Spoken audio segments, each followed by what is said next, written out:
Pour ce premier épisode, nous sommes à l'Escale étudiante, l'aumônerie étudiante de Créteil. Nous y rencontrons une équipe synodale composée de jeunes pros et d'étudiants. Bonjour, je suis Myriam, je suis jeune professionnelle et j'ai 33 ans. Guillaume, je suis à la fac de Créteil en deuxième année de droit et j'ai 20 ans.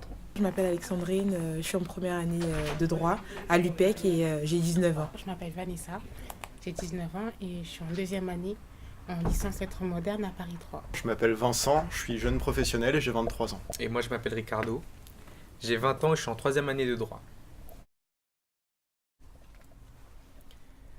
Ricardo prend soin de moi. Bon, en relisant justement la première étape du synode, on a pu justement réfléchir à nouveau sur qui prend soin de moi, de soi et de nous.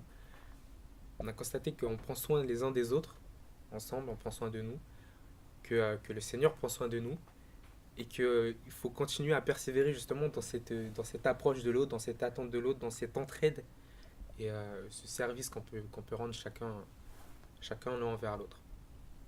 Le bon samaritain, comme je vous ai dit tout à l'heure.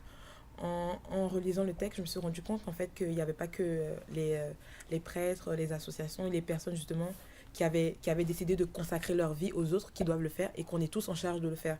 Parce qu'en relisant le texte, on s'est rendu compte qu'il y a le prêtre qui est passé, il y a des personnes qui étaient justement censées l'aider qui ne l'ont pas fait, et le samaritain s'est arrêté.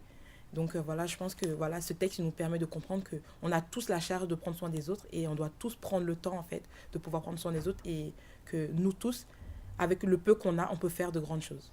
Voilà. Dans le prochain épisode, nous nous rendrons à Sucy-en-Brie, recueillir le témoignage d'une équipe qui s'est créée au sein de la communauté des Sœurs Marianistes.